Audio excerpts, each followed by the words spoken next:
Marcos capítulo 16, verso 14. Vamos hoy a finalizar nuestra serie Cristo, el siervo perfecto. Este es el tema número 70. Hoy vamos a ver nuestro último tema de esta serie y si Dios permite la próxima semana iniciaremos con otra serie nueva. El tema de esta mañana se titula Sentados a la mesa. ¿Okay? Sentados a la mesa. La mesa se utiliza para muchas cosas y una de ellas es conversar. Cuando nos sentamos a la mesa es un buen tiempo para conversar y para hablar asuntos familiares, asuntos de negocios. Y en este punto vamos a ir viendo algunas cosas que impiden que el Evangelio sea predicado. Marcos capítulo 16, verso 14, dice ahí: Finalmente se apareció a los 11 mismos, estando ellos sentados a la mesa, y les reprochó su incredulidad y dureza de corazón, porque no habían creído a los que le habían visto resucitado. Y les dijo: Id por todo el mundo y predicad el evangelio a toda criatura. Y el que creyere y fuere bautizado será salvo, mas el que no creyere será condenado.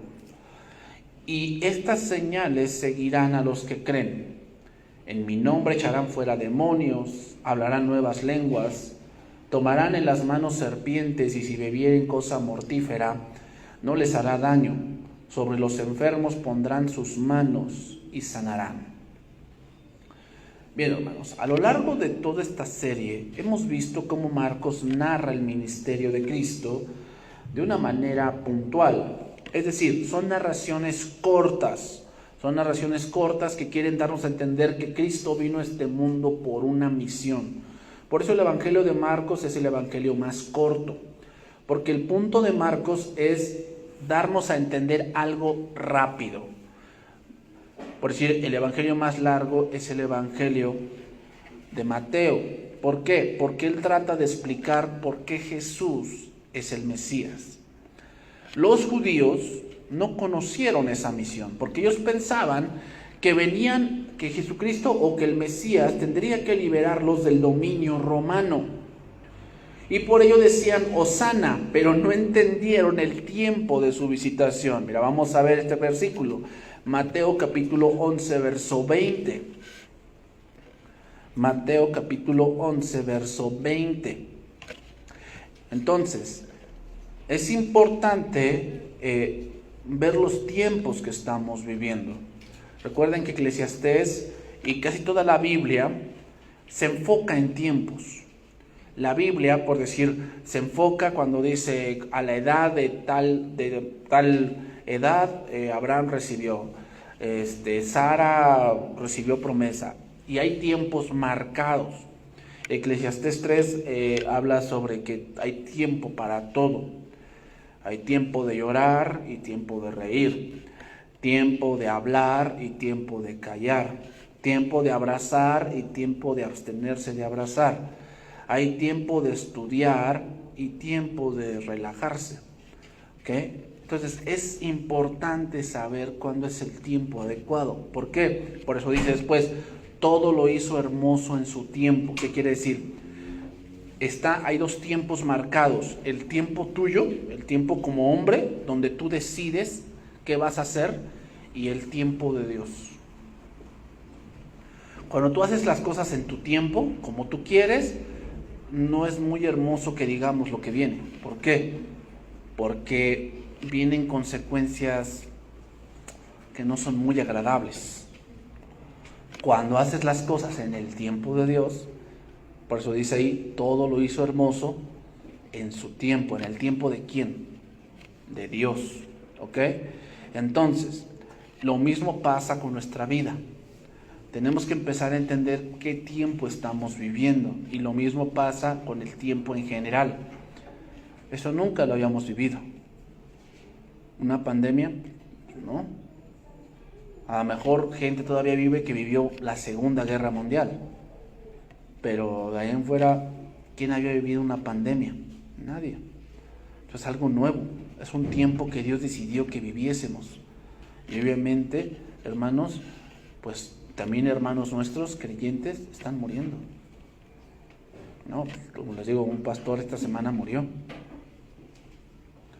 ¿Por qué? ¿Porque Dios es malo? No. Simplemente Dios así lo decidió. Porque dice la palabra en los Salmos, Dios anhela la muerte de sus hijos. O sea, para nosotros pues, el morir es mejor. Pero enfocándonos en el tiempo, pues obviamente es un tiempo en el que debemos, una de las cosas que yo veo que debemos hacer mucho es perseverar. Perseverar. ¿Y a qué me refiero con perseverar? Que debemos entender qué es lo que Dios quiere de nosotros. Eso es perseverar, hermanos. ¿Qué dice la palabra en Mateo? Que por haberse, ¿qué? Multiplicado la maldad, el amor de muchos. Ahí maldad significa hombre sin ley. ¿No estamos viendo eso? Que la humanidad se está rigiendo sin ley. Que los delitos han aumentado. Que la gente allá afuera anda en una actitud de que no es quién me la hizo, sino quién me la pague. Que buscan pelea, andan irritables, andan como que en una actitud retativa. Y no les importa lo que hagan. Y cuando tú ves una noticia en la televisión así de que agarraron a fulano hombre o a fulana mujer, ¿no sientes dentro de ti que no le van a hacer nada? Así como que, sí lo agarraron, pero que nos avisen cuándo salió. ¿Te das cuenta? O sea, ya la gente no cree en la ley, ya no cree en la justicia, ya no cree en lo que se pueda hacer, en que se cumplan las reglas. Ahora, eso es en la sociedad. Vámonos más adentro. ¿Qué pasa con las familias? Lo mismo está pasando. Viven sin ley. O sea, no hay reglas, no hay estatutos dentro de las familias. Es por eso que las mujeres sufren mucho de que las secuestran. Porque hay mujeres que no tienen ley. No tienen ley. ¿Y qué viene cuando no hay ley? Viene una consecuencia. Eso es lo que estamos viviendo. Y hermano, yo también lo estoy viendo. Y por haberse multiplicado la maldad, el amor de muchos se está enfriando. ¿Pero por qué? No están perseverando. Y perseverar no es que estoy constante en la iglesia. No se refiere a eso. Es parte, pero no. Perseverar también tiene que entenderse como buscar la voluntad de Dios. Hay que buscar la voluntad de Dios. Hay que buscar qué es lo que Dios quiere que yo haga. Es momento de emprender un negocio. Es momento de que yo, pues a lo mejor no es por acá, es por allá. Es momento de que también tome más en cuenta a Dios. Es momento de analizar muchas cosas. Es el tiempo, tal vez, de analizar muchas cosas.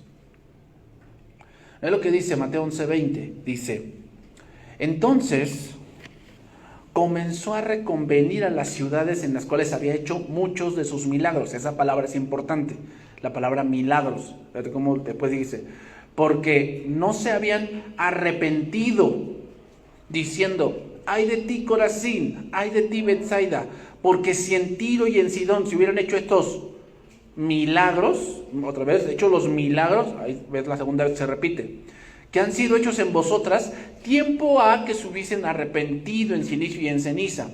Por tanto os digo que el día del juicio será más tolerable el castigo para Tiro y para Sidón que para vosotras. Y tú, Capernaum, que eres levantada hasta el cielo, hasta el Hades serás abatida, porque si en Sodoma se hubieran hecho otra vez, milagros, es la tercera vez que se menciona, que han sido hechos en ti, habrían permanecido hasta el día de hoy.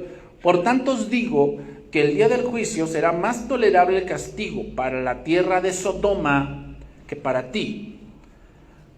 Veamos lo que dice el Señor. Les dice que estas ciudades que tuvieron el gran privilegio de conocer y de ver los milagros de Dios mismo, eso les sería demandado.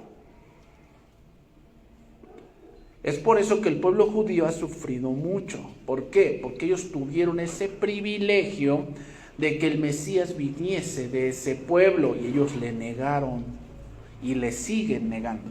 Si tú hablas con un judío y le dices, ¿por qué crees que Jesús, que Yeshua no es el Mesías? Él te va a preguntar, ¿y por qué tú crees que sí? Y tú le respondes de acuerdo a lo que sabes y él te dice que no es cierto, que tú estás malinterpretando la Torá. Es por eso que los judíos han tenido que pagar el precio de su extravío. Es por eso el holocausto, hermanos.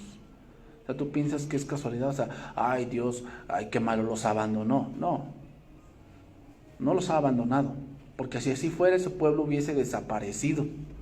No los ha abandonado. Pero sin embargo, Dios al que ama, y una disciplina, la verdad, muy, muy fuerte. Por eso es que también para nosotros, al terminar esta serie, el Señor nos demandará lo que hemos escuchado y lo que hemos aprendido. Nos va a demandar eso. Muchos anhelan ver milagros como Cristo lo hizo, y muchos anhelan tal vez escuchar predicación como Cristo predicó. Pero si no creen, si no se arrepiente, eso también se les va a ser tomado en cuenta. Y tendrán que responder delante de Dios. Cristo, en el pasaje que hemos citado, menciona 2 veces los milagros. Eso nos dice que eran tan extraordinarios que era una clara muestra de que Cristo es el Hijo de Dios. Eran tan extraordinarios, o sea, eran milagros que si hoy los viésemos diríamos, no tienen explicación. Sin embargo, a pesar de todo ello, ellos negaban la verdad y endurecieron el corazón. Hoy en día muchos hacen lo mismo. Es expuesto el Evangelio y ellos cierran su corazón. Y dicen, no, yo no creo en eso. No, a mí no me hables de religión. No se trata de religión. Se trata de la eternidad. De eso se trata. Ahora, remarcaré los versos que hemos leído y sacaremos algunas conclusiones. ¿A qué nos referimos con esto? A la doctrina. A la doctrina. Es decir, Cristo predicaba, pero eso se reforzaba también con el actuar coherente. ¿Cómo? Pues que Cristo entendía perfectamente lo que decía. El problema del día de hoy es que hay tantas ideas así esparcidas que ya no se distingue el Evangelio con claridad, porque cada quien tiene su opinión respecto a diversos temas. Y eso ocurre porque no se entiende la doctrina de Cristo verazmente. Lo que hemos estudiado durante estas semanas debe llevarnos a pensar en cosas puntuales del Evangelio. Entonces vamos a regresar a ese versículo, Marcos 16:14. Y voy a retomar ahí 2 cosas. Vamos a retomar ahí 2 cosas importantes para esta mañana. Quiero pasar a otra fase de lo que es. Yo estoy muy convencido, yo en lo personal estoy muy convencido y lo veo en la Biblia, que un cristiano debe estudiar. Si quiere vencer algo, tiene que estudiar, o sea, tiene que alimentarse. Si quieres vivir en el Espíritu, tienes que estudiar. No es así de que, no, yo soy cristiano y a ver cómo me las arreglo. No, así no funciona. La Biblia dice, separados de mí, nada van a poder hacer. No, pastor, pero yo no estoy separado de Cristo, yo aquí lo siento. No se trata de eso. Dijo Cristo, si mis palabras permanecen en vosotros, seréis verdaderamente. Entonces hay que estudiar. Aquí no es de si quieres. Hay que estudiar. ¿Ok? Eso es algo que debemos hacer, pero ahí falta otra parte más que me quiero enfocar en esta mañana. La pregunta es esta: ¿por qué hay gente que estudia y sigue igual? ¿Te has preguntado eso? Porque hay gente que estudia mucho, o sea, de verdad estudia y lee cosas, pero su forma de pensar no cambia. Su forma de actuar no cambia y estudia, o sea, está en el instituto y tú ves que pues, tiene una calificación media alta, ¿verdad? O sea, saca buena calificación, es muy cumplido. Pero ¿por qué lo ves y sigue con sus rollos? De que él lleva su cristianismo a su manera. ¿Por qué pasa eso? Hay dos razones, que aquí las damos. Marcos 16:14. Finalmente se apareció a los 11 mismos. ¿Quiénes? Los apóstoles. Estando ellos sentados, ¿qué? A la mesa. Aquí la mesa tiene la connotación de que por 3 años habían comido, ¿verdad? 3 años de ministerio. 3 años que estuvieron con Cristo y estuvieron comiendo doctrina, entrenamiento. Estuvieron en el Instituto Bíblico de Jesucristo. Ahí lo vieron, cómo actuaba, cómo caminaba, cómo hablaba, cómo sanaba, cómo enseñaba. Vieron todo eso. Estudiaron perfectamente, o sea, estuvieron comiendo. Pero cuando se trataba de que ahora sí tienen ustedes que enseñar a otros, no podían. ¿Qué pasó ahí? ¿Qué pasaba con los apóstoles? 3 años de discipulado, de estarles enseñando, y dándoles teología, y que Corintios, y que Romanos, y que Juan, y que Mateo, y que Panorama, y que Neumatología, pero tú ves que no avanzan. O sea, sí van avanzando en su retícula, pero en su vida espiritual no avanzan. ¿Qué pasa? ¿Qué está pasando? Pues dice ahí después, y les reprochó su incredulidad y su dureza de corazón, porque no habían creído a los que le habían visto resucitado. Aquí hay 2 estorbos que deben quitar para que la comisión fuera realizada.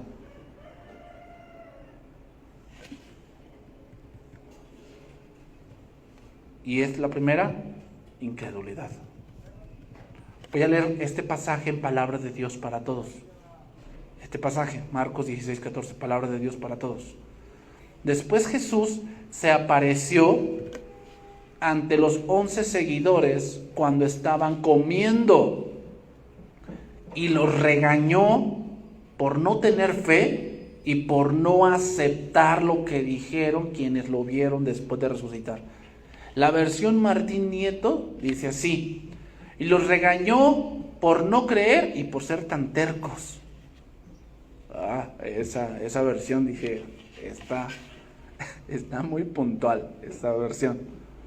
Entonces, ¿se puede saber Biblia y no creerla? Sí. Sí. Se puede saber Biblia y no creer la Biblia. Ese es uno de los problemas que suscita, por lo cual una gente por eso no cambia. Porque sí está estudiando,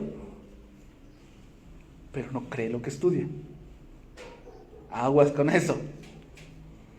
Hay muchos que sí están en la iglesia, que están tal vez en el instituto y tienen información, pero no la creen.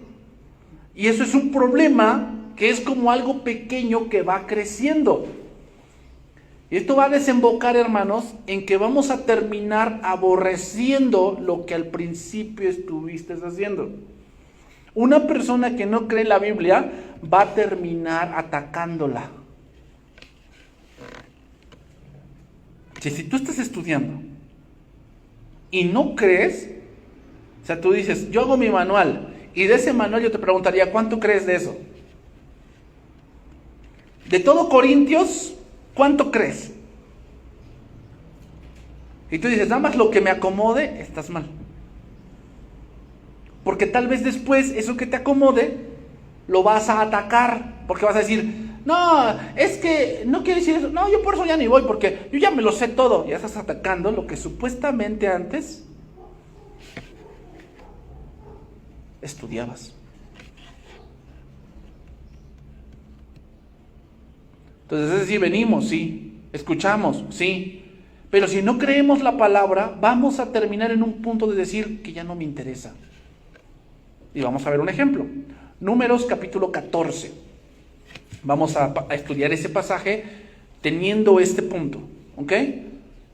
Teniendo este punto. Entonces, el primer obstáculo por el cual tú dices, es que, a ver, ¿por qué esa gente está estudiando y no cambia? O sea, sigue teniendo sus rollos y maneja su vida como si nunca hubiese creído, ¿verdad? Y sabe de la Biblia, sí sabe. Pero ¿qué pasa? ¿Por qué no cambia? Porque no lo cree. Para él, la Biblia es un pasatiempo. No es vida para él. No es la verdad. Porque no lo cree. ¿Cuál es el contexto de este pasaje? Números 14. ¿Cuál es el contexto? El contexto es, los espías llegan con un informe. Los mandaron a la tierra de Canaán, regresan y dan su informe. El informe es, la tierra está llena de gigantes. Está llena de gigantes, y la verdad. Y gigantes me refiero a hombres de 3,5 metros. Estos eran los hombres que habían, los hijos de Anac. Trajeron del fruto y 10 dijeron, no podremos, porque a su parecer somos como langostas. Nosotros estamos bien, como guajolotes así. Ellos están bien altotes, ¿no? Pues no vamos a poder. Al oír ese informe, vean lo que dice. Entonces, versículo 1, toda la congregación gritó y dio voces, y el pueblo lloró aquella noche. Y se quejaron contra Moisés y contra Aarón todos los hijos de Israel. Y les dijo toda la multitud, ojalá muriésemos en la tierra de Egipto, o en este desierto, ojalá muriésemos. ¿Y por qué nos trae Jehová a esta tierra para caer a espada? Y que nuestras mujeres y nuestros niños sean por presa. ¿No nos sería mejor volvernos a Egipto? Y decían el uno al otro, designemos un capitán y volvámonos a Egipto. Entonces Moisés y Aarón se postraron sobre sus rostros delante de toda la multitud de la congregación de los hijos de Israel. Y Josué, hijo de Nun, y Caleb, hijo de Jefoné, que eran los que habían reconocido la tierra, rompieron sus vestidos y hablaron a toda la congregación de los hijos de Israel, diciendo, la tierra por donde pasamos para reconocerla es tierra en gran manera buena.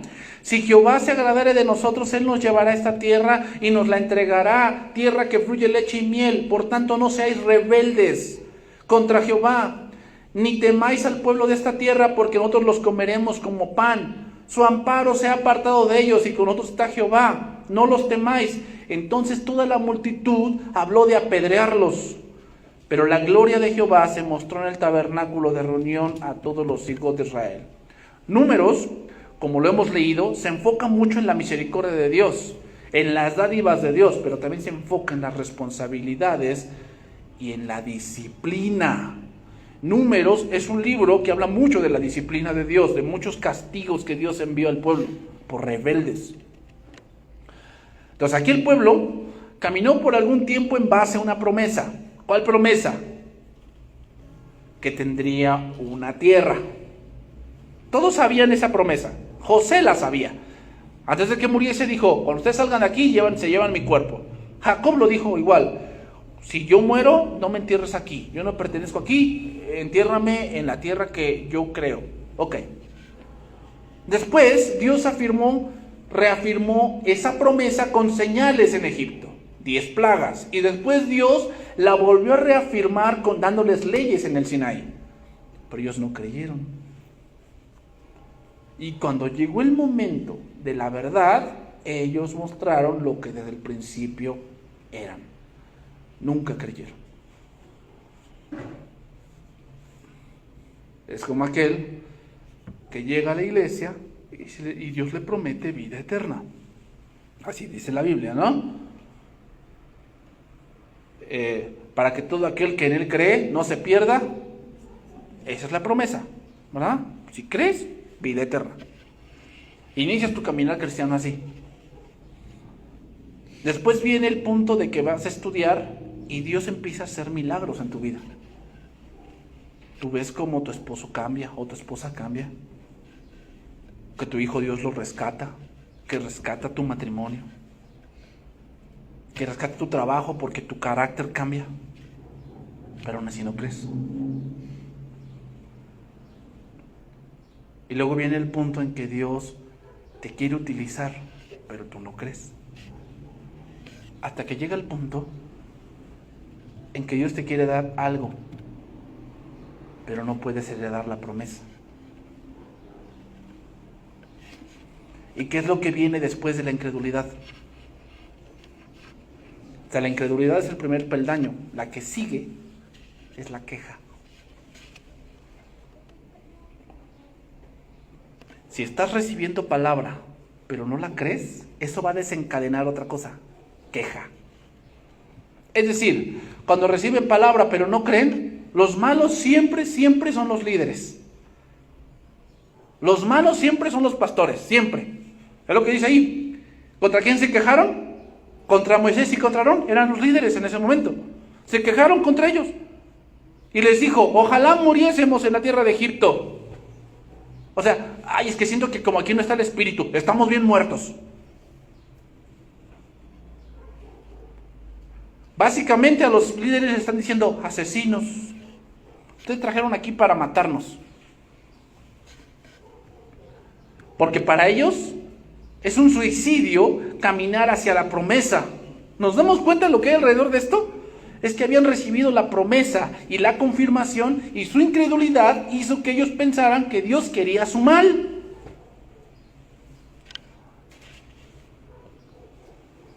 Hermanos, es algo tan aparatoso ser un incrédulo. Por eso sí, ok, estás bien, estás estudiando, qué bueno, y es necesario, pero sí, tienes que creerlo. Si no lo crees, eso te va a traer una consecuencia.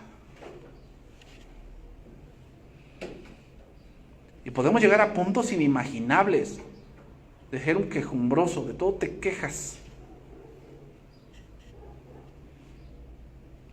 Que porque ganas más, que porque ganas menos, que se te ponchó la llanta, que no se te ponchó, que porque tienes gripa, que porque no tienes gripa, que porque tienes seguro popular, porque no lo tienes, que porque tienes el ISSSTE, que porque no lo tienes. De todo te quejas. Y eso es producto de la incredulidad. Sigue diciendo, Números 14:9, ahí seguimos para sacar otro punto. Por tanto, no seáis rebeldes contra Jehová. ¿Qué sigue después de la queja? La rebeldía. La rebeldía. ¿Cómo es ser rebelde, hermanos? Sí, parte de ser rebelde es que no hago lo que tengo que hacer, pero aquí rebeldía significa que yo pienso que Dios me debe algo. Y que yo no merezco que me vaya mal. A mí siempre me debe ir bien. Y si no, ¿dónde está Dios?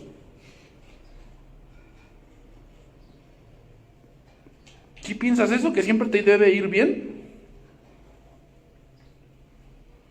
Pregunta, dime un ser humano que así sea. ¿Ni Jesús?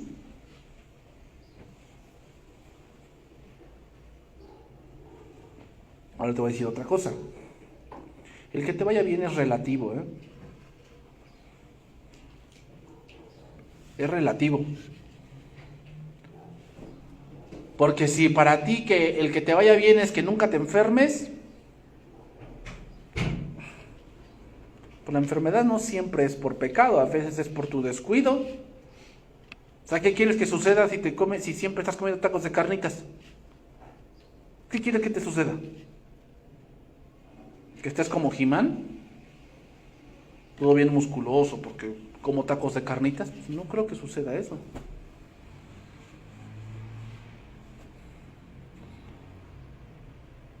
O sea, si tú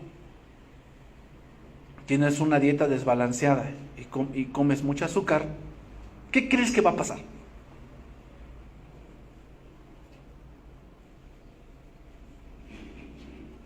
Pues señor, señora, tiene usted diabetes. Y empieza a pensar uno, es que a mí no me puede pasar esto. A todos sí, menos a mí. A mí no me puede pasar. Pues ¿qué crees? Ya te pasó. ¿Y ahora qué vas a hacer? Entonces entras en una frustración de que no lo aceptas, porque a ti no te debe de ir mal. Y no te pones a pensar que hay cosas que desencadenaron eso.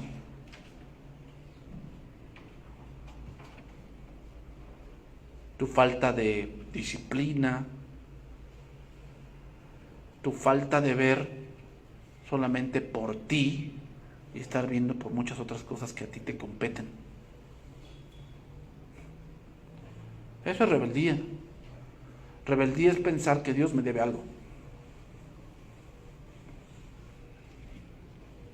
O sea, cuando no crees, o sea, puede haber cristianos que están estudiando y cuando les llega una noticia así, se ponen en una actitud, de una actitud así como de que no me hables, porque a mí no me tiene que pasar. A ver, espérate. ¿No dices que hágase tu voluntad? ¿No dices eso? Hágase tu voluntad en el cielo como en la tierra.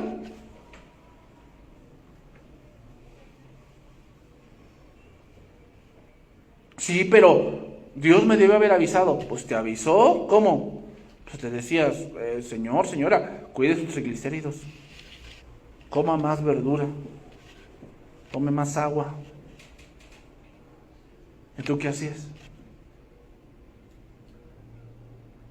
Luego veías en la televisión, ¿no? Y quieras o no, también, Dios también le dice, a ver, señor, señora, la dieta que debe llevar es esta. ¿Y qué dices? Ay, no, cámbiale, porque a mí no me gusta eso, o sea, no. O sea, hermanos, también para eso está la tecnología, porque si no lo sabemos todo. Pero hoy, hermanos, ¿qué pretexto tenemos para no decir, oye, voy a buscar tú dices, yo nomás conozco la dieta de la luna? Pues ya, bueno, búscate ahora la dieta del sol o de la tierra o no sé. Y recuerden, dieta no es dejar de comer, es saber comer. ¿Por qué?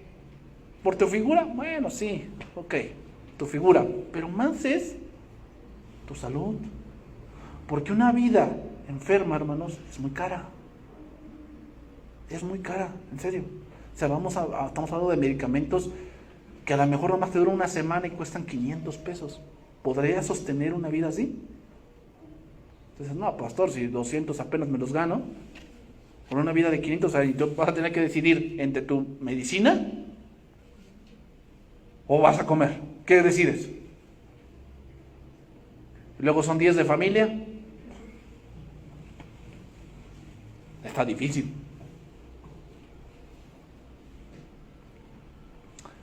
Entonces, ¿dónde está Dios? Es símbolo de piedras. Porque sigue diciendo el versículo ahí. Dice, versículo 9. Por tanto, no seáis rebeldes contra Jehová, ni temáis al pueblo de esta tierra, porque nosotros los comeremos como pan. Su amparo se ha apartado de ellos, y con nosotros está Jehová. No los temáis. O sea, rebeldía significa que tú piensas que Dios no está contigo. Y eso se debe a que tú conoces de la Biblia, pero no la crees. Y como no la crees, entonces sientes que porque en tu pensar te va mal en algo, Dios no está contigo. Tenemos que analizar más a fondo. Hay muchas situaciones que debemos analizarlas mejor, hermanos. No solamente es hablar por hablar, hay que analizar.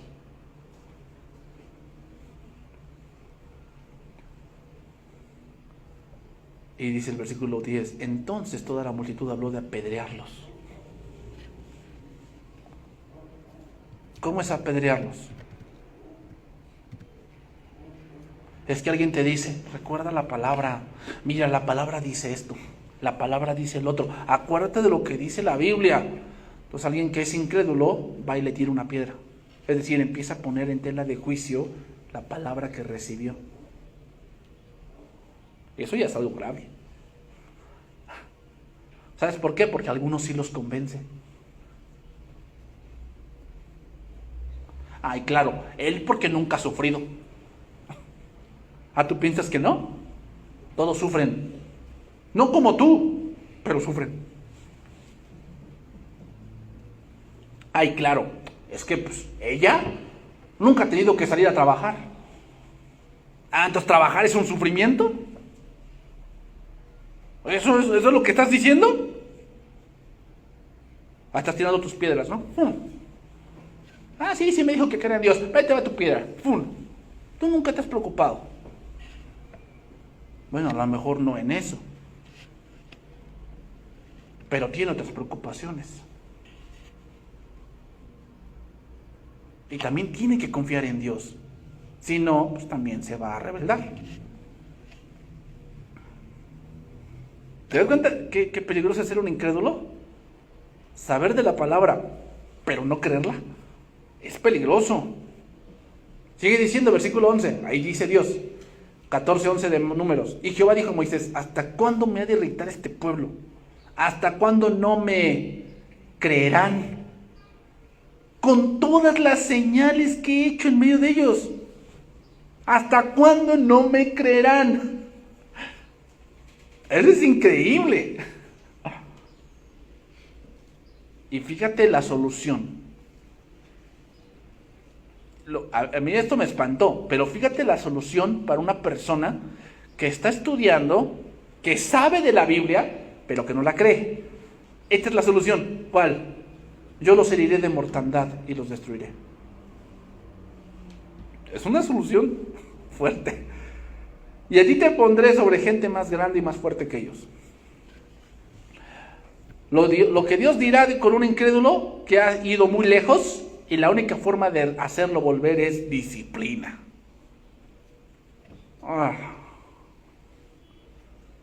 Eso es de temer, disciplina. Es por eso que cuando vamos a predicar el Evangelio, nosotros debemos creerlo. Si no, lo que pasará es que cuando veamos la promesa y sea difícil, entonces vamos a hablar en contra de lo que predicamos.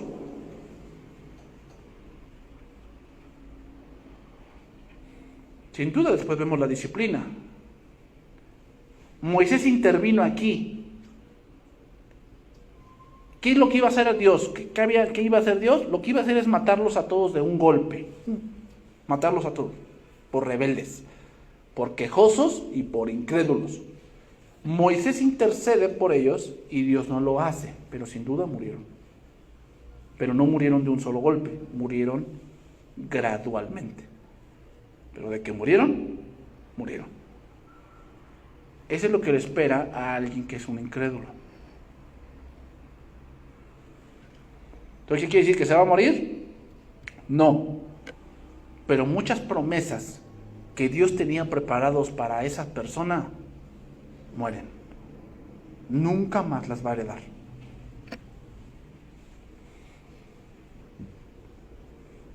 Dice la palabra de Dios que Dios tiene planes buenos para nosotros, planes de vida y de bendición. Pero ¿sabes por qué no las alcanzamos? Por incrédulos. Y al ver nuestra incredulidad, Dios decide que no las alcances. Pues dice, no crees en mí, ok, está bien, no crees en mí. Ya te mostré que yo estoy contigo, ya te mostré que yo te voy a sacar adelante. ¿No crees? Sigues diciendo que tu marido es un pelele, que tu esposa es alguien que no vale la pena. Ok, está bien. Tú dices eso, no quieres caminar conforme a lo que yo te estoy enseñando porque no lo crees. No, Señor, yo no creo en cómo dices el matrimonio. ¿Sabes qué? Para mí es una pésima idea, la verdad. O sea, yo tengo que ver por mí misma, la verdad. Ah, bueno, dice Dios, ok, ¿quieres hacer? ¿No crees en mí? No creo. Ah, ok, entonces, adelante. Pero la promesa que yo tenía para ti, no la vas a alcanzar.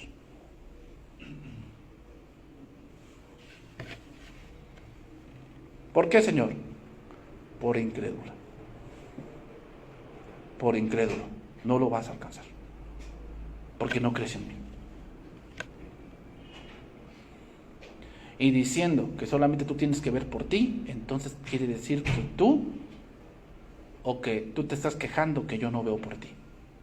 Que las cosas que has hecho las has hecho porque tú las has hecho, no porque yo estoy contigo.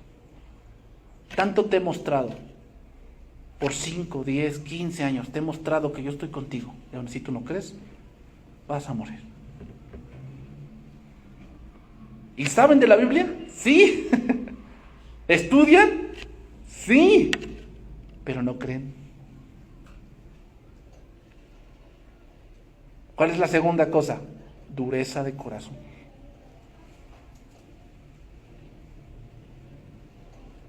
Dureza de corazón.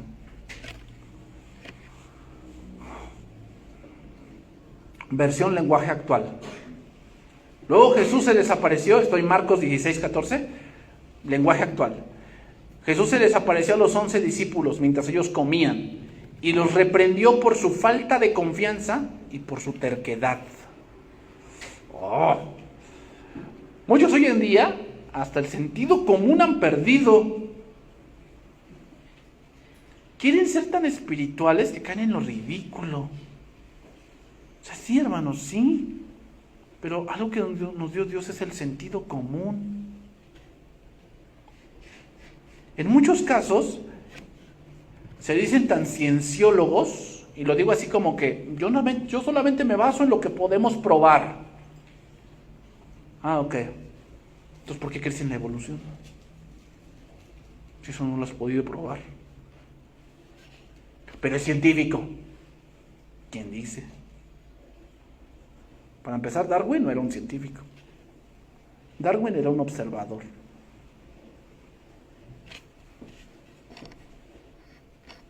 Pero hay evidencias. También de la resurrección hay evidencias.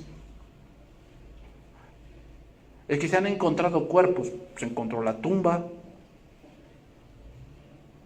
Es que allá se descongeló algo. El monte Calvario existe. Israel existe. Jerusalén existe. Entonces, ¿qué más pruebas quieres? No, pero aún así no creo. Eso ya es tu terquedad. Eso ya es tu terquedad.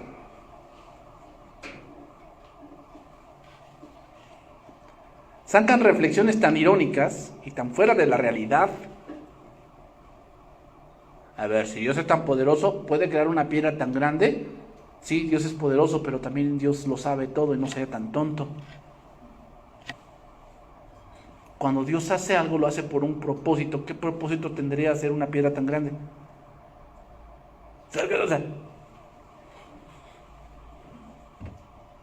O sea, razonamientos tan irónicos, tan fuera de la realidad. Entonces, ¿cómo es que yo soy tan terco, tan duro de corazón? Es que estoy recibiendo la palabra y tal vez estoy en el instituto. Sin embargo, ellos tienen una idea de Dios. Y esa no la cambian, porque son tercos. No la cambian.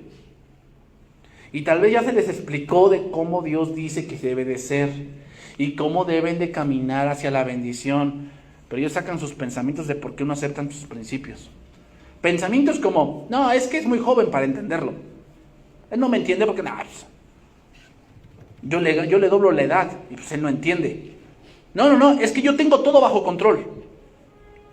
O sea, usted me ve así que yo ando mal, ¿verdad? Pero no, o sea, yo lo tengo todo bajo control. Yo cuando quiero lo dejo. Ay, es que otros lo hacen y no les pasa nada. Y a mí sí. ¿Por qué? O sea, a ver, ¿por qué Dios no disciplina al de allá? Y a mí sí. Mira, tú tienes una idea de Dios que está equivocada. Y eres tan terco que pones una excusa. No, es que si conocieran a mi pareja, pastor, me entendería, Ya sabe como dice el proverbio, ¿va? Como gotera en una casa si es la mujer rencillosa. Y el hombre también. El hombre rencilloso, sí, porque también hay hombres rencillosos, también. No nos vamos a engañar. ¿Sí? Y como gotera, ¿va? ¿Has tenido goteras? Sí, una vez quería yo dormir y una gotera. Y la quise ignorar, pero... Y así lo mismo, ¿no? La mujer tratando de ignorar al logro de su esposo no puede, es como una gotera. Se sabe, Señor, ¿hasta cuándo va a parar de caer el agua? No, es que el cielo no es como ahí dice. No es, o sea, porque yo he leído el Corán. Yo he leído el libro del Mormón y no es como allí. Ya tienes tu idea de Dios. Y eres tan terco que no la cambias. Y sabes de la Biblia. Y estás estudiando. Pero mi idea de Dios nadie me la cambia. ¿Y qué dice la palabra? Que debemos ¿qué? Renovar el entendimiento. Hay cosas que tenemos de Dios, hermanos, que están mal. De verdad están mal. Y si están mal, tenemos que desecharlas. Porque no son de Dios. Por eso dice la Biblia que debemos renovar el entendimiento. Y si nosotros somos tercos, ese es un grave estorbo al Evangelio. ¿Saben por qué? Porque lo vas a presentar según como lo que tú crees. Ay, bueno, manita. Bueno, mira, sí dice, pero, o sea, no te lo tomes tan a pecho. No te lo tomes tan a pecho, o sea, sí dice. Pero, obviamente, Dios es amor. ¿Y tú castigarías a tu hijo? Pues no, ahí está, entonces no, o sea, sí dice. ¿Te das cuenta? Ya cambiaste el Evangelio. Ya cambiaste el sentido, porque no lo crees tú. Porque tú tienes una idea de Dios equivocada. Ay, o sea, Dios no castiga. Dios no castiga. Yo pregunto, ¿y dónde dice eso? ¿Dónde dice eso? Que Dios no castiga. Bueno, es que, o sea, si Dios es amor, Dios siempre nos va a tratar con cuidado y toda la cosa. Pues yo les diría, ¿no has leído Números? ¿No has leído la historia de Ananías y Zafira? ¿No has leído el libro de Hebreos? ¿No has leído el libro de Apocalipsis? Eso es el mismo Dios. O sea, ¿qué clase de Dios estás predicando? ¿Qué clase de Dios es ese? Yo por eso a varios les contesto, no sé qué Dios sea. No sé qué Dios sea. O sea, es que Dios es así. Pues no sé qué Dios. ¿Qué Dios? ¿El que crees? ¿El que te has inventado? ¿O el que dice allí?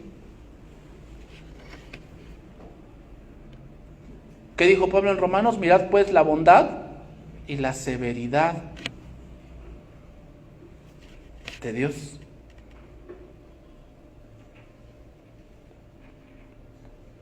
Entonces, hay muchas ideas que tenemos de Dios que están mal. Y tenemos que cambiarlas. Porque si no las cambiamos, entonces lo que va a pasar es que presentamos el Evangelio como yo pienso que es. Y eso está dañando a las iglesias, porque todos tienen su postura y tienen su opinión de cierta cosa.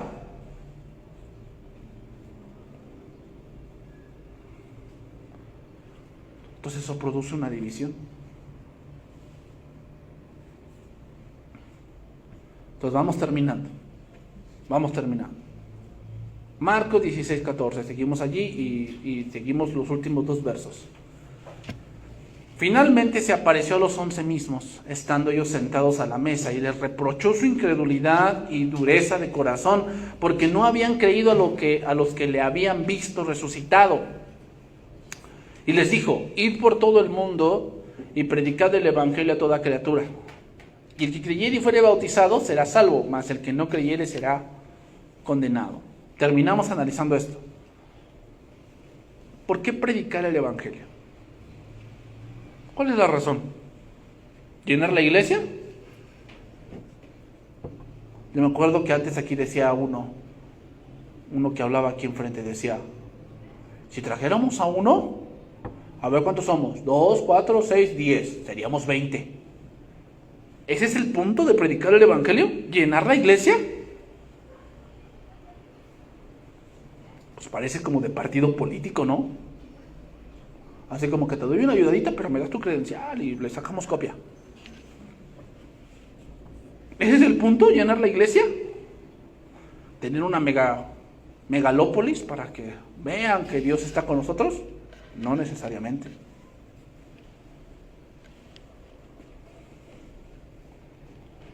Dios va a sustentar la iglesia como Él quiera. A veces Dios quiere iglesias grandes y a veces la iglesia no va a ser grande, sino va a ser grande, pero vamos a ponerlo así, en puntos distintos. O sea, hay iglesias que no son grandes en el punto de un solo centro. Hay iglesias que son grandes, así. Por ejemplo, Ibri tiene más o menos unos 2.500 miembros, pero no todos están congregados en un solo punto. Son 1.500 miembros en diferentes puntos. ¿Por qué? Pues eso es lo que Dios quiere. Hay iglesias que son 1.500, 2.000 miembros en un solo punto. ¿Por qué? Esa es la visión que Dios tiene para cada congregación. No toda congregación va a ser igual. No toda. Ustedes véanlo. ¿Corinto era igual que Éfeso? Vean por sí las 7 iglesias del Apocalipsis. ¿Éfeso era igual que Esmirna o que Tiatira o que Filadelfia? Filadelfia era una iglesia pobre. Y Jesucristo le dijo, por cuanto no has negado mi palabra, sino que la has guardado, yo también te guardaré. Y era una iglesia pobre. Una iglesia rica, Corinto. ¿Pero qué problema tenía Corinto? Era bien carnal. O sea, cada congregación es distinta.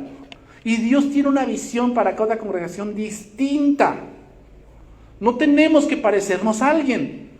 Dios nos tiene que indicar a nosotros dónde que tenemos que ir.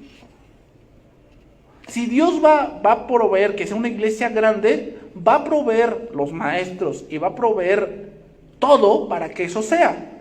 Y si no, ¿qué? Pues aunque a Chonita la bolsiemos, no va a ser.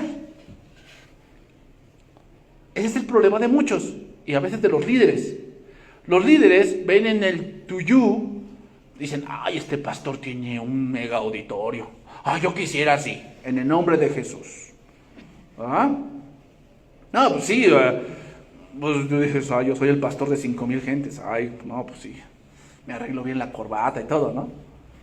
Pero de 30, de 50 gentes, ay, no, ni lo menciono. Mejor me escondo. ¿Tú qué eres? Ah, no, soy barrendero por la gracia de Dios. Sí.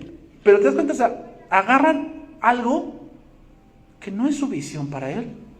Él tiene que preguntar a Dios, Señor, obviamente mi carne si quiere una iglesia grande, ¿no? Claro que sí. Pero no es que no es lo que yo quiero. ¿Qué quieres tú? Hay pastores que solamente van a pastorear a 10. Por si que me dices de los pastores que son de Corea o de África. Por si que me dices de los pastores japoneses. Japón es el país que menos evangelio tiene. Entonces, dicen que en una reunión en Japón, solamente se congregan 15 personas. Y eso, a ver si se juntan. Japón tiene ese problema.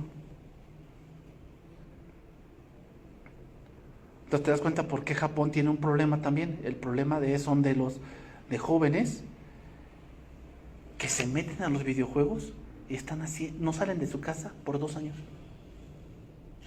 2 años. Están así metidos. O sea, su vida es totalmente virtual. Entonces pasa el tiempo, los padres envejecen y cuando ellos se dan cuenta, no tienen oficio, no tienen beneficio, y sus padres mueren y no tienen cómo generar un ingreso. ¿Por qué sucede todo eso? Porque se han olvidado de Dios.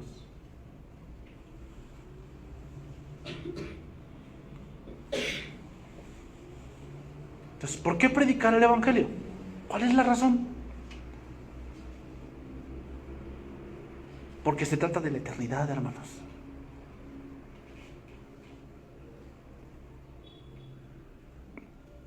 Leí a un pastor que decía esto: la gente que quiere vivir lejos de Dios y que lucha por vivir lejos de Dios, en la eternidad lo va a lograr. ¿Va a vivir una eternidad? ¿Cómo? Lejos de Dios. La gente hoy lucha por vivir lejos de Dios. No me interesa, no me importa. Bueno, en la eternidad vas a obtener lo que quieres, pero por siempre. Pero es terrible. ¿Por qué predicar el Evangelio entonces? Porque se trata de la eternidad. Y creo que es suficiente razón. Pero nuevamente, primero nosotros necesitamos creerlo. ¿Cómo podemos predicar un Evangelio que no creemos? ¿Cómo puedes predicar que Cristo quiere salvar tu matrimonio cuando tú no crees en el matrimonio?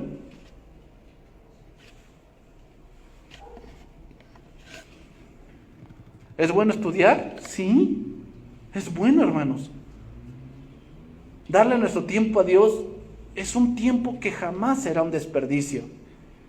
Pero si no lo creemos, más adelante vamos a ser un gran estorbo en la obra de Dios. Más adelante vamos a ser un gran estorbo.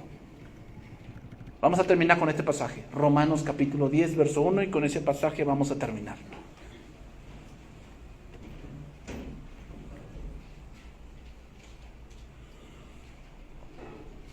Romanos capítulo 10, verso 1. Y con eso vamos a terminar. Aquí está hablando Pablo, está hablando de la restauración de Israel. Y fíjate lo que dice, 10.1 de Romanos. Hermanos, ciertamente el anhelo de mi corazón y mi oración a Dios por Israel es para salvación. Porque yo doy testimonio de que tienen celo de Dios. ¿Qué significa celo? Conocimiento. ¿Tenían conocimiento? Sí. Sí, claro que sí. Pero no conforme a ciencia. O sea, no es un conocimiento de verdad basado en Dios, sino que ellos empezaron a sacar el Talmud. El Talmud es el recital de los ancianos. Entonces ellos decían que no podías traducir la ley sin el Talmud. O sea, querías saber cómo se podía celebrar un día de reposo. Entonces tenías que ir al Talmud y tenías que ver cómo los ancianos decían que debía hacerse. Entonces, por decir, cuando le dijeron al paralítico, no te es lícito llevar tu lecho, eso no lo dice la ley. No lo dice la ley. ¿Quién lo dijo?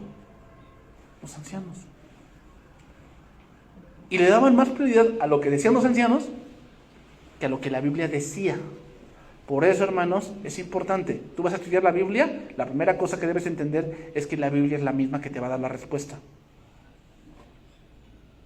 Obviamente hay que hacer una búsqueda exhaustiva. Tú quieres entender un verso, tienes que buscar en la Biblia. Por eso existen las concordancias.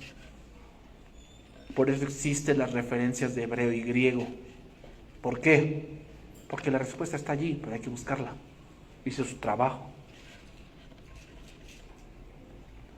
Dice ahí, porque ignorando la justicia de Dios y procurando establecer la suya propia, eso es terquedad. ¿O no? Es terquedad, porque ellos tienen una idea de Dios de que yo debo de ganármela, cuando su idea de Dios está errada. No se han sujetado a la justicia de Dios. Dice, porque el fin de la ley es Cristo, para justicia todo aquel que cree. Porque de la justicia que es por la ley de Moisés, escribe así, el hombre que haga estas cosas vivirá por ellas. Pero la justicia que es por la fe dice así: no digas en tu corazón, ¿quién subirá al cielo? Esto es para traer abajo a Cristo. ¿O quién descenderá al abismo? Esto es para hacer subir a Cristo de entre los muertos. Mas ¿qué dices? Cerca de ti está la palabra, en tu boca y en tu corazón. Esta es la palabra de fe que predicamos.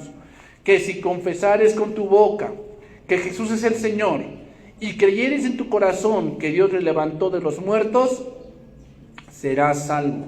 Porque con el corazón se cree para justicia, pero con la boca se confiesa para salvación. Es decir, los judíos estaban acostumbrados a que viniese un ángel y les enseñase, ¿quién subirá al cielo? Entonces, hoy en día también está eso. Yo voy a creer si se desciende un ángel y me enseña. Aguas, se te puede aparecer otro, como a los mormones. ¿O quién descenderá al abismo? ¿Qué pidió el rico a Abraham?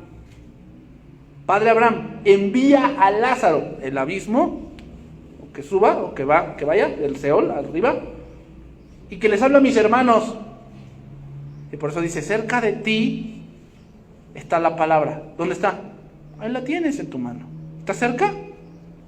O sea, no necesitamos que venga un muerto, ni que descienda un ángel, porque ahí está la palabra. Ya Cristo vino y nos la reveló.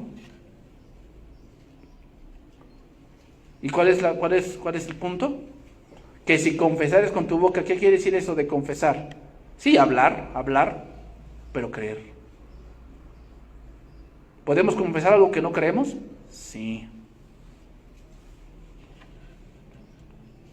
Porque con el corazón se cree para justicia, pero con la boca se confiesa para salvación. Pues la Escritura dice, todo aquel que en él creyere, no será avergonzado. Porque no hay diferencia entre judío y griego, pues él mismo, que es Señor de todos, es rico para con todos los que le invocan.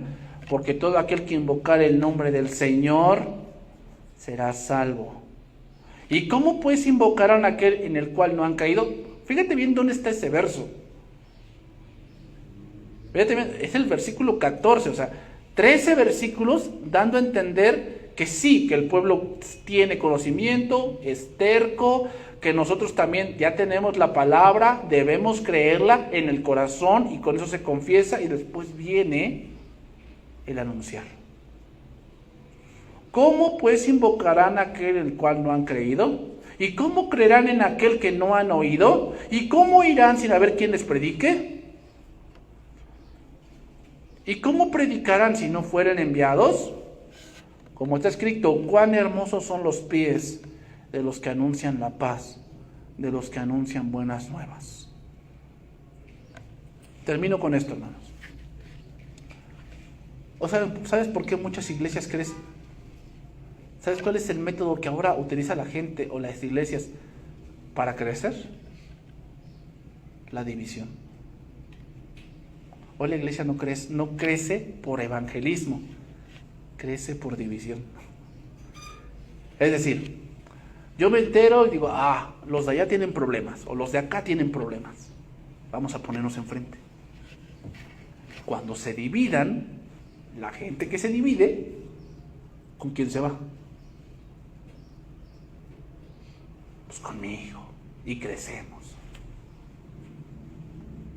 Eso es como ahora las iglesias crecen.